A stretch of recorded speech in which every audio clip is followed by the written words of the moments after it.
Bonjour, rebonjour, peut-être que c'est la deuxième fois que vous me voyez aujourd'hui. Ça commence à être vraiment intéressant cette rue des artisans. Bonjour à chacun et à chacune d'entre vous. Que faites-vous en ce moment? Vous êtes en train de conduire, naviguer? Bonjour les filles, ça fait plaisir de vous voir. Donc aujourd'hui, on continue dans la rue des artisans. Me voici à marcher dans cette rue, puis il y a quelque chose qui m'intrigue. Puis je vais rentrer dans une boutique. C'est marqué en haut souffle de prana. Ah bah bien sûr, vous doutez bien que ça m'intrigue parce que moi, le prana, je l'adore. J'adore travailler avec lui. J'adore être son élève à jamais et pour toujours. Puis il y a une femme qui a écrit souffle de prana sur sa devanture. Elle s'appelle Valérie. Et Valérie, elle va venir nous voir aujourd'hui. Et elle va venir nous parler de yoga aérien. Je te demande, attention, je suis partie. On se connecte. Dites-moi si vous avez déjà fait du yoga aérien. 1, oui, 2, non, 3, ça me tente. 1, oui, 2, non, 3, ça me tente. Je vais faire du yoga aérien. Oh oui, oh non, oh alright. Mais avec Valérie alors. Valérie, prépare ta salle. Donc je t'ai invité à rejoindre. Il ne te reste plus qu'à accepter. Ah, oh, attends, j'ai vu que tu m'avais demandé. J'accepte, j'accepte. Ah, Sabrina, ça me tente. Ça me tente pour Marielle. Bien joué, premier partage. Marielle, au taquet. Géraldine, ouais. T'en as fait où, Géraldine? En Bretagne ou en Guyane? Ok, je te recommence. On respire. Ou alors je vais t'inviter. Ah, je t'ai déjà invité. Et je vais annuler, puis je vais recommencer. Et c'est parti. Et c'est parti pour le show. Qui est-ce qui a entendu cette? Eh, coucou Valérie! En Guyane, trop bien! Est-ce que ça marche? Mais ma chère, ça marche! Alors moi, c'est comme ça, c'est voilà, c'est comme l'autre fois, je ne te vois pas. Je ne te vois pas. Bon, c'est Moi, pas je grave. te vois et on t'entend. Super. Bonjour à tous. Voilà, c'est Comment vas-tu, la- Valérie? ça va. Contente d'être avec toi. Oui.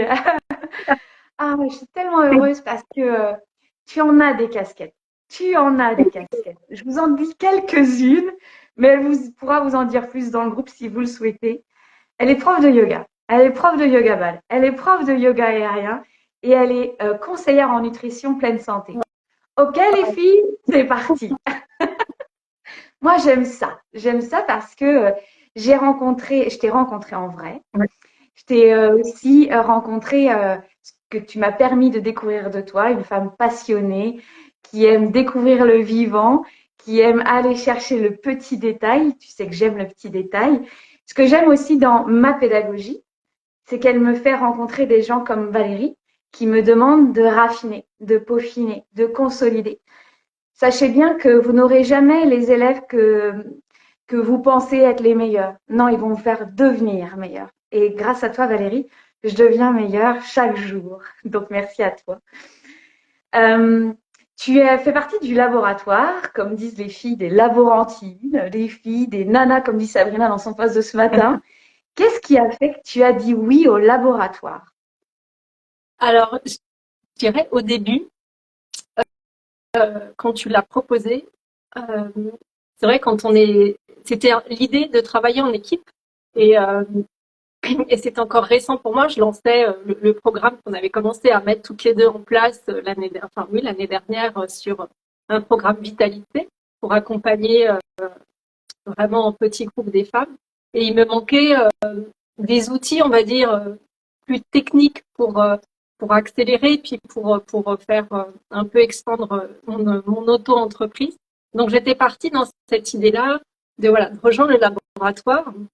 Et puis je savais pas trop ce que ça allait donner, mais voilà, mon idée c'était, je cherchais un peu le côté conseil, technique, voilà.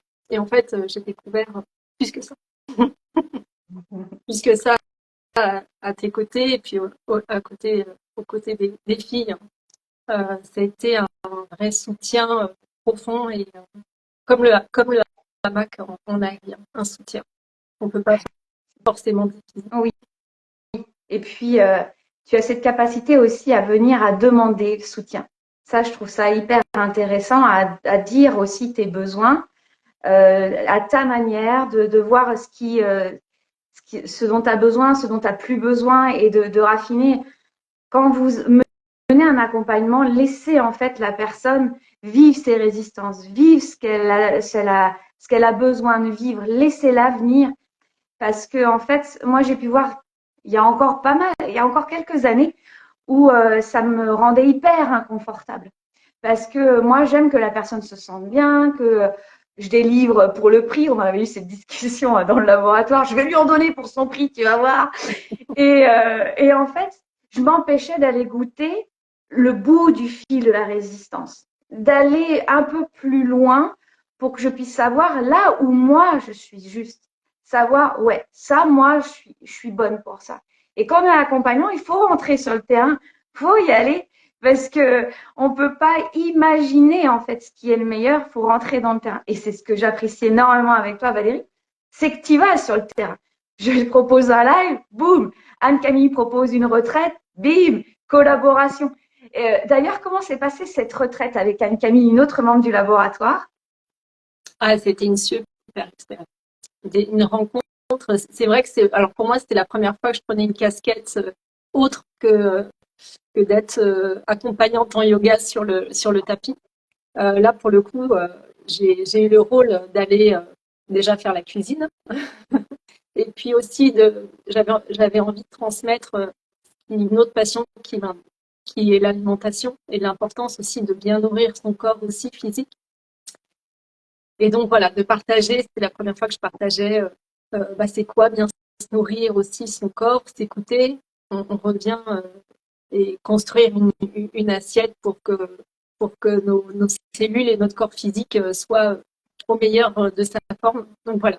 Et c'est vrai qu'avec Anne-Camille, tout de suite, il y a eu cette fusion, cette cohésion et les filles qui étaient là sur la retraite de yoga, elles l'ont senti et elles nous ont fait aussi de super retours. C'est que ça a été fluide, on a partagé, on les a accompagnés, on était une bonne équipe et ça s'est fait vraiment naturellement. Donc ça, j'ai adoré. Je suis rentrée, j'ai un peu de stress plus pour le côté organisation et cuisine, savoir si elles allaient aimer ce que j'allais leur proposer.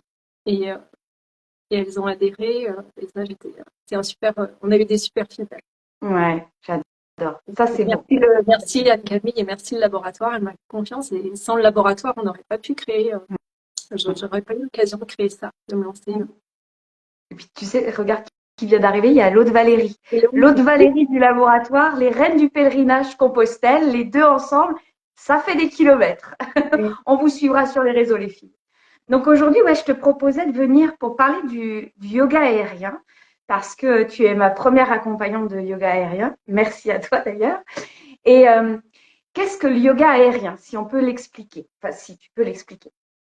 Alors, je vais donner une explication de ce que moi, je perçois. Ça reste ma propre explication. C'est un hamac, on va dire, un tissu qui est légèrement extensible, qui est accroché au plafond, et on vient faire des postures de yoga ou certains enchaînements en utilisant ce hamac.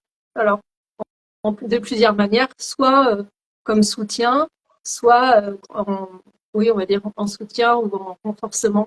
Il y a plusieurs utilités. On vient un peu danser, en fait. Pour moi, je vois ça comme toi qui es une danseuse. Pour moi, c'est mon partenaire de danse, le hamac. Ah, j'adore. Un coup, il mène, un coup, c'est moi qui mène la danse. Et ça dépend, en fait, parce que ça amène beaucoup plus de fluidité dans le mouvement et de ressenti. En tout cas, moi, c'est un ressenti corporel qui était beaucoup plus intéressant. J'adore le yoga sur le tapis, mais ça amène autre chose au niveau ressenti corporel et énergétique et puis émotionnel surtout. Mmh. Tellement. Je te vois sur ton yoga là. Parce que moi j'ai la chance de voir ta salle. Et c'est toute une organisation, hein. C'est vraiment pédagogiquement faire du yoga aérien, c'est pas la même chose que le yoga sur tapis. C'est quoi la différence ce à quoi tu dois faire attention? Alors, les, je pense que ça va être beaucoup plus de crainte. Enfin, c'est pas juste je déroule mon tapis et je m'assois. Parce que là, en général, les élèves, elles regardent au plafond. Elles se disent, mais t'es sûr, ça tient? Bah voilà, déjà, faut faire confiance. Au tapis, on est au sol, mais là, on va chercher une autre dimension. Donc, euh, donc oui, souvent, il faut beaucoup plus rassurer, beaucoup plus encadrer au début. Parce qu'en général, c'est rare que j'ai eu des élèves qui en avaient déjà fait, qui étaient suffisamment expérimentés. Donc, et même, il faut toujours, voilà, assurer en disant oui, ça tient, voilà, d'accompagner un petit peu plus pour qu'il y ait derrière la confiance qui s'installe. Et puis, oui, c'est un lâcher, alors c'est le mot à la mode, le lâcher prise, mais c'est un lâcher différent. Voilà, il faut aussi s'autoriser et se laisser guider de temps en temps, voilà, faire confiance au tissu et trouver le juste équilibre entre l'instabilité, je me laisse guider, mais je veux contrôler. Alors quand on est quelqu'un comme moi qui perd dans le contrôle, eh ben, c'est pas facile Oui, au début. hyper intéressant. Donc finalement, en plus d'être ton partenaire de danse, le hamac devient ton maître. Oui, mon, Mhm. Hyper mon coéquipier, ouais, je lui parle. Ah, j'aime ça, mon coéquipier. Oui, je pense que moi, je testerai voir si c'est assez solide et puis après. Oui, il y a toujours ça, ce côté appréhension. Alors, moi, je sais comment ça a été fixé, donc j'ai aucun souci. Mais c'est vrai que c'est souvent le premier retour quand tout le monde lève les yeux au plafond. En général, d'habitude, au yoga, on regarde son tapis et là, on regarde au ciel. Ah, comme quoi tout est dit. Et j'imagine tout le monde avec les yeux au ciel. T'as intérêt d'avoir un plafond nickel parce que si tous tes élèves rentrent et Ouais. qu'ils regardent au-dessus, moi je regarde mon plafond, il est en cours de construction, ce serait pas le moment de faire du yoga aérien, je pense. Mais voilà, qu'est-ce qui a fait que toi, Valérie, en tant que femme, tu es allée vers le yoga aérien? Alors, je pense que pour moi, pour resituer, moi, je ne suis pas du tout sportive. Je repensais à ça tout à l'heure, je me souviens de mon prof de sport quand j'ai passé mon bac. Je crois qu'il a eu pitié, il m'a mis 10 en disant je vais quand même pas lui faire perdre des points avec le sport. Parce que c'était à un niveau vraiment des sensations corporelles complètement à côté de la plaque. Et moi, le sport, je n'étais pas souple, pas sportif pour dessous, et puis j'en avais pas besoin. Et en fait, euh, le yoga, quand j'ai commencé il n'y a pas si longtemps que ça, finalement, ça m'a vraiment remis en confiance avec le sport en disant que mon corps, il pouvait faire des choses. Parce qu'on m'avait tellement appris que t'es pas performant, tu sais pas faire, que j'avais perdu cette confiance dans l'activité physique au départ. Et le yoga, ça m'a remis tout doucement dans cette sensation corporelle. Et je me suis dit, bah, en fait, mon corps, mes abdos, mes bras, bah, finalement, tranquillement, ils ont repris, j'ai repris confiance en mes capacités physiques. Et pour moi, le fly yoga, ça a été comme un accélérateur. Ça m'a vraiment permis d'aller vraiment chercher plus vite et plus loin certaines choses que je me serais jamais imaginé. Par exemple, une inversion ou de mettre la tête en bas. Alors, j'ai eu beaucoup de mal au début, hein. Mais Ah voilà, oui? ça m'a vraiment poussé à, les sensations physiques euh, sont différentes Hmm. et, euh, et on peut aller vraiment plus loin en sécurité. Et, et je me suis dit, mais je suis capable en fait. Je suis capable de faire des choses avec le tissu et je ne l'aurais jamais fait sans ça. Magnifique. Et c'est intéressant parce que souvent dans le lâcher prise, il y a cette idée où on abandonne tout comme ça. On oublie qu'il faut un contenant. On ne peut pas abandonner l'eau si vous voulez qu'elle circule. Elle va à travers quelque chose, à travers des rives. Votre corps, si vous voulez qu'il s'abandonne, il faut lui donner un contenant et qu'il se love à l'intérieur pour qu'il sente son poids, qu'il puisse sentir les devants, les derrière, les côtés. Et je pense que ce tissu, en fait, est ce contenant de la vie qui, qui est une magnifique métaphore, en fait. C'est dépose ton ventre et allons voir ce que ça fait d'avoir la tête vers le sol et de essayer de sentir ce que ça signifie parce que les grands concepts philosophiques, c'est pas très intéressant parce qu'après on se met à la pression. Il faudrait que je lâche prise, il faudrait que je m'élève, il faudrait que je m'abandonne. Donc, que finalement, avec ce hamac, ce tissu, je peux vivre dans ma propre matière ce que ça signifie aujourd'hui d'avoir la tête en dessous de mes hanches et voir ce que ça me fait vivre. Et c'est là où l'ensemble de l'être peut se syntoniser, en fait. Et en fait, ce qui est vraiment intéressant, parce que j'avais pas perçu au tout début, mais ça vient vraiment réveiller le côté émotionnel. Et là, on peut Ah, pas y échapper. Ah, parce que sur le tapis de yoga, je dirais, on peut gérer ses pensées, les laisser passer, sentir les émotions, relâcher, respirer. Mais là, avec le tissu, bah, quand il faut aller vers l'avant, quand il faut des fois juste décoller les pieds du sol. Je me souviens d'une élève qui s'est assise dans la première fois, on a fait des échauffements, s'est assise dans le hamac. Elle m'a dit, maintenant, je peux pas.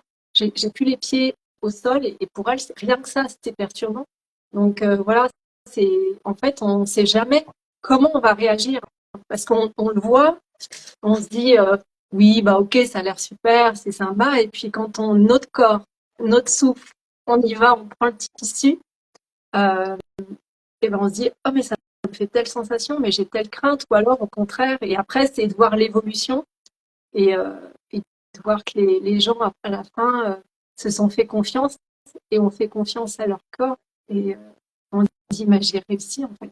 J'ai réussi à passer l'obstacle. Je me suis autorisée et ça c'est chouette. c'est magnifique. C'est dingue parce que on peut rester des années bloqué avec j'ai peur de traverser cet obstacle et que finalement ce tissu accroché au ciel, au plafond de chez Valérie, fait que je l'ai vécu. Et je veux vraiment mettre en avant le rôle de l'accompagnant ici parce que il y a aussi cette présence, bah, par exemple de Valérie, qui est là, qui elle l'a vécu, l'a senti, elle sait, elle n'est pas là en train de projeter à dire mais oui les filles, ça va mieux aller après. Elle tient l'espace pour que l'autre puisse expérimenter. Une émotion, elle est différente selon tellement de fréquences différentes. Et quand un accompagnant est là, il tient l'espace, il sait son expertise, il a bien accroché son truc, il a fait échauffer le corps, il tient l'espace émotionnel, et là, ça peut être vécu. Parce qu'il n'y a pas de résultat. Trop souvent, en fait, par exemple, dans les blocages émotionnels, on veut absolument que ça traverse. Il n'y a pas de blocage, il n'y a que du vécu. Et je veux vraiment mettre en avant ton travail, Valérie, parce que c'est pas anodin. Souvent, on va imaginer, certains vont voir, par exemple, le yoga aérien comme une performance. Ça va me faire des belles photos Instagrammables. D'ailleurs, les tiennes sont très jolies, mais j'adore le bleu surtout. Et puis, mais en fait, c'est ce qui se passe à l'intérieur que je veux mettre en avant. Tout ce travail en arrière de préparation, de conception du cours, de travail toi toute seule, de voir comme ci, comme ça. Parce que quand vous allez dans le cours avec Valérie, c'est pas juste avec un hamac. Elle travaille avec l'ensemble des sens. L'ensemble des sens est mis en lumière et entre chaque séance, elle va raffiner. Elle va venir poser des questions. Aurélie, il y a ci, il y a ça, le petit détail. Et c'est dans le petit détail que votre accompagné, que votre élève, que votre client va être dans son pouvoir, dans son corps. On force pas. Souvent, on va me poser la question, parce que c'est ça de m'avoir appelé mentor des corps. Quelle idée où on me dit, bah, Aurélie, comment je fais pour être dans mon corps? Mais c'est pas un résultat à atteindre. On l'est déjà dans notre corps. Autrement, on n'aurait pas nos digestions et nos systèmes respiratoires. Donc vraiment, bravo, vraiment, parce que c'est un travail de dentelle, travail de précision. Et puis, je trouve que c'est d'une simplicité, en fait. Tu mets un espace, tu mets un tissu, et après, la complexité se laisse devenir simple. Donc vraiment, bravo Valérie, vraiment. Je me souviens que tu m'as, donc, dans le laboratoire, par exemple, ou en arrière-scène, hein, on travaille aussi la supervision, parce qu'on peut voir chez nos clients ou chez nous-mêmes bah, des endroits que ça coince, où on sent qu'il y a quelque chose qui demande à grandir, des choses comme ça. Et puis, avec le yoga aérien, bah, on touche l'ensemble des êtres et des couches. Et qu'est-ce qui, qu'est-ce qui est pour toi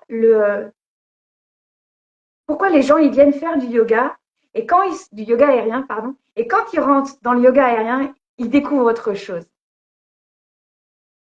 Alors, je pense qu'au début, c'est le côté très curieux et j'ai souvent des copines qui veulent vivre l'expérience ensemble. J'ai eu une maman et sa fille. Voilà, ça vient au début en disant tiens, ça m'intéresse un peu, il y a de la lumière, je pousse la porte. Et, et après, souvent, les retours, c'est je m'attendais pas à ça. Ah, mais je pensais pas que c'était ça. Parce que des fois, pourtant, voilà, vous allez voir, c'est une pratique au début qui peut être aussi un peu physique malgré tout. Donc, on fait beaucoup, beaucoup plus d'échauffement. Euh, et en général, ils sont assez ravis, mais c'est souvent le retour, c'est euh, ben, on s'attendait pas à ça, on s'attendait pas à ce que pourtant les postures sont souvent assez simples et voilà d'être réveillé ou d'être touché souvent c'est aussi de retrouver un peu la joie quand on va faire juste mettre un pied, s'élancer pour faire comme une balançoire, s'autoriser quand on est adulte à retrouver un petit peu ce côté un peu de joie quoi et des fois il y en a et, ils ont du mal et après c'est oh, ça fait du bien on s'est on a retrouvé ce côté ah comme quand on était enfant sur la balançoire et qu'est-ce que ça fait cette sensation de s'élancer, de se laisser porter. Donc, euh, donc voilà. Après, pour l'instant, comme c'est une activité, on va dire, voilà, j'ai plus des demandes ponctuelles. J'ai eu une fois une élève qu'on a vraiment accompagnée ensemble quand on était en coaching toutes les deux. Euh, et après, elle est revenue, donc ça a duré 3 mois où elle venait toutes les semaines. Elle en avait besoin, elle sentait que ça lui faisait, voilà, elle était en transition professionnelle. Et donc, je l'ai accompagnée avec le tissu là-dedans. Et ça lui faisait, elle venait, c'était son moment à elle. On était vraiment en binôme. Donc là, c'était pas un cours collectif, on était vraiment en individuel. Donc on peut aller travailler vraiment, on adapte. C'était le côté que j'aime bien aussi, c'est que quand on est en individuel, bah, le hamac, on peut, on peut varier en fonction. Et elle me disait, je fais des postures que jamais j'aurais fait sur le tapis sans le hamac. Ah ouais. Donc, oui, le chameau, on avait fait le chameau. Elle me dit, mais celle-là, je n'y arrive pas. Elle fait du yoga, on va dire, hatha yoga classique. Elle m'a dit, non, mais cette posture, je n'y arrive pas. J'ai dit, mais on va le faire avec le tissu. Elle m'a dit, ah, bah là, j'y arrive. Ah, bah là, je ressens les choses. Et je me suis dit, bah, ouais, ça va. Bien joué. Ouais. Et là, c'est youhou! Yeah. Là, ouais, en fait, ça fait moi ce que ça a fait, et je pense que ça le fait aussi, c'est que ça fait monter la confiance. C'est-à-dire que les gens arrivent au début un peu curieux en disant comment ça gère, et quand ils arrivent en terrain inconnu et qu'ils ont découvert une nouvelle expérience et qu'ils ont réussi dans cette expérience, ben en fait, on fait monter la confiance quoi, sans s'en rendre compte à chaque fois. Toutes ces expériences qui sont juste une réussite dans quelque chose de nouveau, ben, je trouve que ça fait on élève le baromètre confiance en soi sans s'en rendre compte. Oui. Et ça, c'est vraiment un travail en arrière-scène qui est subtil et hyper intéressant, de mettre vos élèves dans la réussite. D'avoir aussi un espace de réussite et un espace où ça stretch un peu. Un espace où, par exemple, le chameau, ah, et donc ça stretch un peu, et donc, ah, j'ai réussi quelque chose. Et j'aime cette idée on parle de l'effet cumulé, il y a un superbe livre là-dessus sur l'effet cumulé.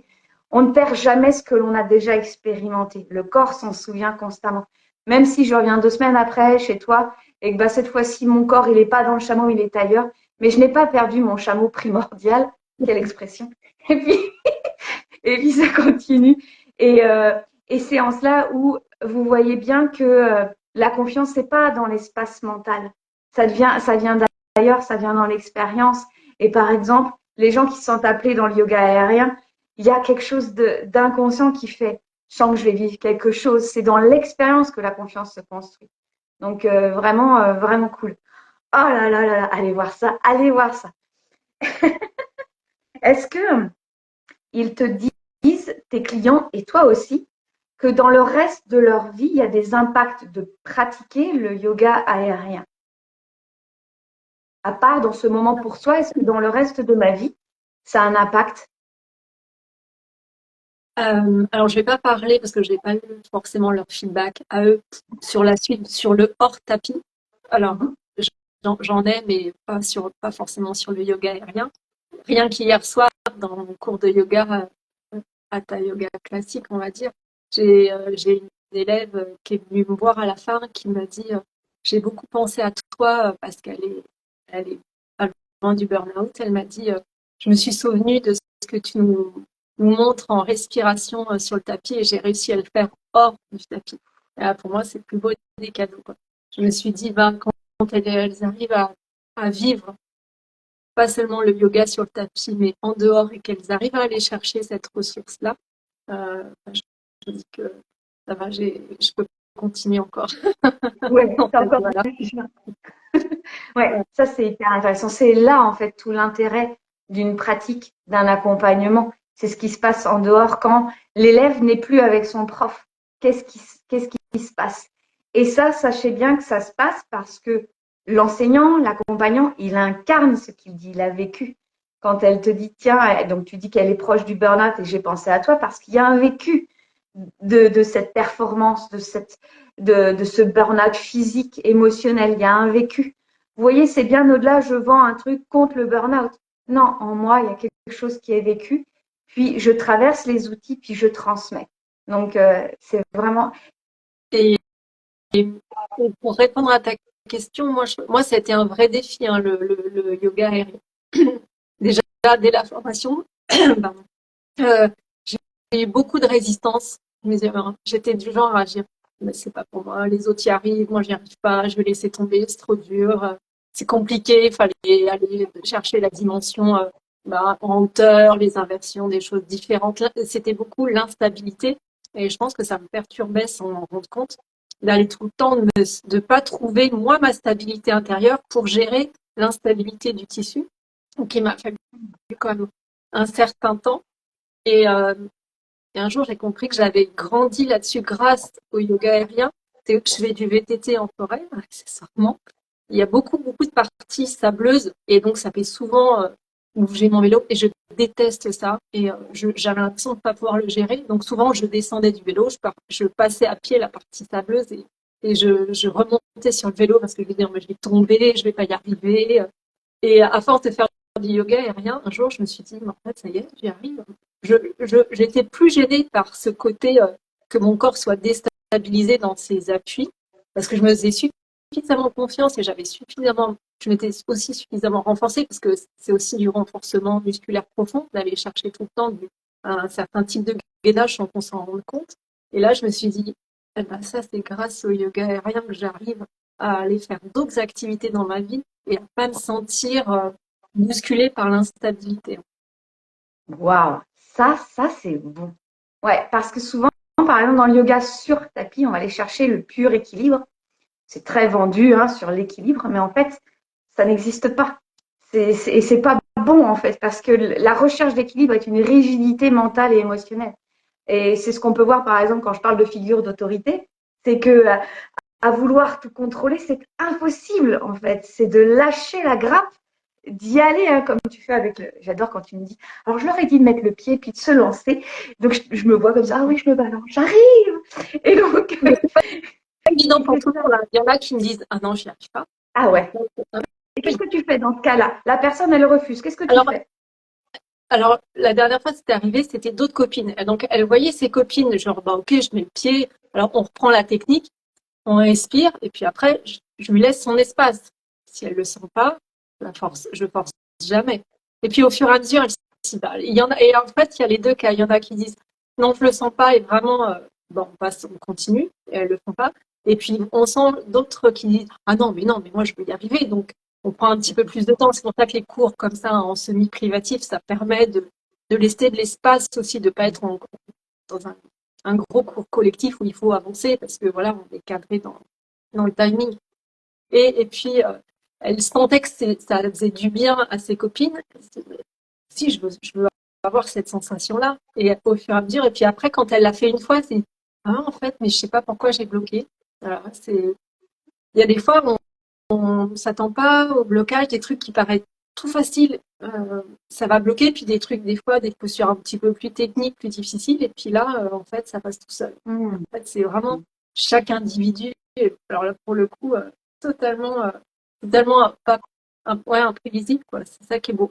On sent Oui. vraiment que Et puis on voit que tu as mis en place cet écrin précieux, c'est-à-dire c'est du privatif, semi-privatif pour pouvoir être vraiment là pour la personne et puis qu'elle puisse vivre ses oui, ses non, ses peut-être. Et ça, c'est vraiment hyper intéressant. J'avais une question. Quand tu me parlais, je me dis, ah, j'ai envie de savoir. Je suis une curieuse toujours. Attends. Hop, ça balance. Ah, mince. Je t'ai vu faire un truc. Je me suis dit, mais oui, c'est ça que je veux savoir. Qu'importe. Si vous avez des questions, vous n'hésitez pas. Vous n'hésitez pas. Elle est là. Elle est là, notre Valérie. Ça fait combien de temps que tu enseignes le yoga aérien? Ça fait 2 ans. Waouh. Et, et tu vois des projets qui pourraient soutenir ce yoga aérien, des idées. Tu te dis, tiens, moi, je le vois ici, je le vois là, comme ci, comme ça, pour soutenir telle personne. En fait, moi, ce que j'aime bien, c'est mettre toutes mes petites casquettes ensemble. Donc, c'est vrai que je rajoute souvent dans les échauffements tout ce qui est yoga ball, que je mets aussi à la fin pour relâcher, parce qu'il y en a qui sont un peu beaucoup crispés, en fait, voilà, ont tendance à s'accrocher, en fait, ce qui est un réflexe humain, hein, archaïque de s'accrocher. Donc, donc voilà, des fois, faut repasser après par la détente et la relaxation après le yoga, enfin après le tissu. Euh, Aujourd'hui, je pense que c'est intéressant. Je pense que les gens qui ont beaucoup d'anxiété, euh, moi, en tant que ça m'a permis de énormément ralentir. Je suis une fille qui est beaucoup dans son mental, qui pense à 10 000 à l'heure, tout le temps, qui est une bonne vata, pas 100%, mais pas loin, plus autre chose. Euh, le hamac, ça m'a beaucoup calmée et ça m'a obligée à ralentir dans mes postures et dans mon souffle. Parce qu'on peut pas aller super vite, c'est pas possible. On est obligé à un moment donné de faire aussi avec lui. Donc, moi, ça m'a beaucoup relaxée et au niveau anxiété, je pense qu'il y a un beau travail à faire avec. Ok. Après, comment, ça, je ne sais pas. On ne fracasse pas. On arrive. Mais c'est ça, c'est à travers ton vécu et ta perception c'est intéressant, hein. Sachez bien que vous toutes, vous avez des outils, mais mettez votre perspective à vous. Parce que autrement, ça reste un outil. Et l'être que vous aurez en face de vous, eh ben, il va rester en surface. Il ne va pas pouvoir accéder à ce pourquoi il y a eu un élan, il y a eu un appel, oui, il y a de la lumière à l'intérieur, je viens. Parce que ce que vous créez, en fait, ça appelle des schémas invisibles derrière, hein. Donc c'est intéressant cette perspective sur l'anxiété. Je trouve ça vraiment très très pertinent. Et tu sais quoi, j'ai retrouvé ma question. Je pense que je me suis relâchée dans le hamac. C'est revenu. T'es revue en fait dans le hamac et je me suis dit, quelle est ta posture préférée dans le tissu? Hum, Moi, j'aime bien tout ce qui est au niveau du bassin. Me mettre en, alors soit dans la déesse parce que je peux relâcher mes épaules et je peux laisser mon bassin, en fait tout ce qui permet de décompresser le bas du dos, je trouve ça génial. Donc, euh, donc après toutes les postures, c'est difficile. Je suis pas une experte pour expliquer les postures, mais voilà tout ce qu'on vient chercher, c'est qu'on a un pied dans le hamac et un autre pied au sol. Donc, on vient étirer un petit peu. Et là, ça fait du bien, ça vient chercher. Vraiment, on sent, alors pour le coup, on sent vraiment l'étirement. Mais on peut quand même gérer, c'est-à-dire qu'on n'est pas complètement. C'est plus on éloigne le pied du point d'accroche, plus l'étirement va être intense. Mais chacun gère son intensité. Donc, et on fait quand même la posture, mais en fonction des jours, on peut gérer l'intensité. Et moi, j'aime bien tout ce qui est au niveau bassin. C'est vrai que ça a des effets pour le mal de dos qui sont assez sympas. Oui, oui. On dit souvent d'aller décompresser juste déjà en les étirer dans les bras, les choses comme ça. Je pense que c'est cet endroit-là qui est hyper intéressant. Tu vois, Sabrina, elle dit magnifique. Elle nous a noté tout à l'heure le cochon pendu. Elle est revenue en enfance, Sabrina. Ah bah là, c'est tout à fait ça. Je la vois avec ses filles ados. Hop, Tout en cochon pour les filles. Hyper, hyper cool. Tu pourras nous mettre dans le groupe Telegram nous mettre en photo ton beau hamac, tes hamacs, des choses comme ça. Ça me fera plaisir de les voir et puis de mettre une posture, par exemple, comme ça qu'on envisage. Et puis, je vais demander à mon compagnon de m'accrocher un truc là quand le plafond sera mieux. Ah, tu vois, Marielle, ça donne tellement envie. Ça ne m'étonne pas de cette exploratrice du Finistère. Ça ne m'étonne pas. Ah, Valérie est vraiment géniale. Eh ben, je crois que je connais la même personne. Elle est fantastique. Elle est fantastique. Et elle en a sous le pied. Elle en a sous le pied. Ou sous le hamac, si je puis me permettre. J'aime beaucoup cette association de tes outils au service du bien-être, si on focalise là-dessus, de ce yoga ball, de ce lien entre la détente, et puis parfois ça revient avec le réflexe archaïque, puis je retourne. C'est vraiment, vraiment bon. Élise, j'adore juste m'allonger dans le tissu et me laisser bercer comme dans un cocon. Ah. Ça fait ça. Ouais. On a aussi, voilà, c'est le côté ambivalence, on va dire. On a les deux côtés dans le hamac, c'est qu'on peut aller chercher le renforcement, le travail musculaire, et après, quand on vient rechercher un petit peu, moi, je donne un petit peu, c'est comme si on retournait dans le ventre de notre maman, parce qu'on a ce léger versement et on est vraiment dans un cocon, et le sacrum, on est assise, mais vraiment en suspension, et pour le coup, avec ce léger mouvement de balancement. Et là, c'est pour ça que je pensais aussi à l'anxiété et tout. Et je pense qu'à ce moment-là, on peut vraiment venir lâcher prise, quoi. Parce que là, on est soutenu. On est soutenu, comme dans le laboratoire. On est soutenu. Je vais l'appeler le hamac. Et ça va faire le lien. Je crois que c'est Géraldine qui m'écrivait en privé. Elle me dit quel lien. Vendredi, on parle du périnée. Et parlait du hamac. Comme quoi. Franchement, on se rend pas compte, mais on est reliés. Hein, franchement. N'est-ce pas, Et ce où matin, est-ce qu'on peut... c'était Florence avec le. Bon, alors moi, j'ai le tissu, mais je le découpe pas et je le coupe pas. Il est juste accroché. Ah, mais on est vraiment reliés. C'est Mais oui, dingue. Pas besoin d'aller chercher un fil d'Ariane. Hein. Tu mets les gens ensemble. il est là. Il est là. Oui. Et quand on te découvre, on vient te voir où?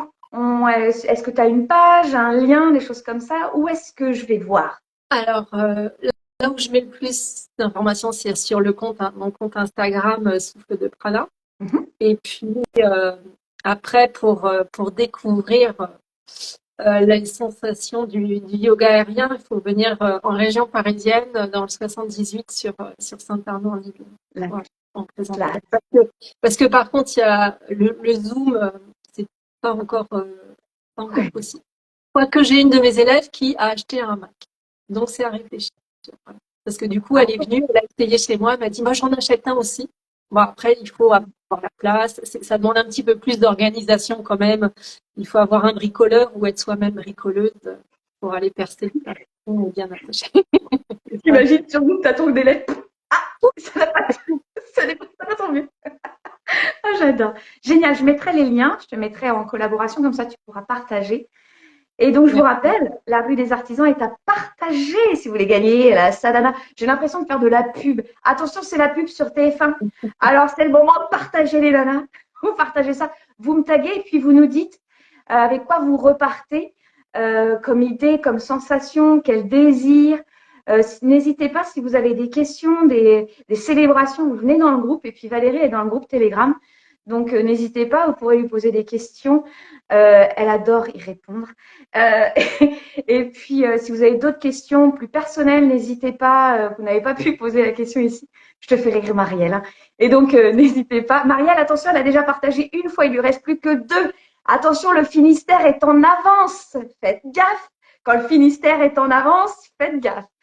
Je te remercie énormément et c'est toi qui vas terminer ce live. Avec quoi tu souhaites que l'on reparte, ma chère? Moi, je vous retrouve demain avec le périnée, mais je vous tiens au courant. Moi, je dirais, pour moi, déjà, je te remercie de m'avoir invité, de m'avoir permis de vivre cette expérience de live sur Instagram. Et, euh, et puis, moi, je dirais, pour moi, ce que ça symbolise, le yoga aérien, c'est la force tranquille. Voilà, la force tranquille. C'est ce que je trouve ça on a et la force et le souffle. Magnifique. Ça te va bien. Puis je te terminerai par les hamacs devraient être intégrés dans les salles de sport. Ça va venir, vous allez voir. Le laboratoire grignote, grignote, grignote. Je te remercie énormément. Je vous souhaite tous un bel après-midi. Je vous retrouve demain. Je vous souhaite un bel après-midi. Puis nous, on se retrouve tout à l'heure. Oui. Je t'embrasse.